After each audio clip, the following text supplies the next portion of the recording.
ఏం జరుగుతుంది మన పార్టీలో ఇవాళ ఏంది జరిగేది నా బొచ్చు? మన గజ్జల పెత్ర ఉన్న చోట ఉండకుండా నోరు జారాడు.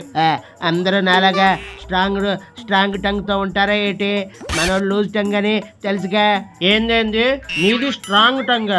నా బొంగేం కాదు, నువ్వు నీ నత్తివాగుడు. ఏం మాట్లాడుతావో జనాలకు ఎలాగో అర్థం కాదు. కనీసం నీ మాట నీకైనా అర్థం అవుతుందా? మహానుభావుల మాటలు అంత తేలిక అర్థం కావులే కానీ ఆ గజ్జల గురించి చెప్పు. ఏం చెప్పాలి? మన జలగన్నేమో 3 రాజధానులు అని చెప్పి 5 ఏళ్ళు పబ్బం గడిపి మళ్ళీ గెలిపించండి వైజాగ్ రాజధాని చేస్తా అన్నాడు.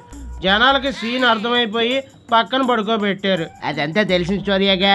ఇప్పుడు ఈ గజ్జలు ఏమన్నాడా?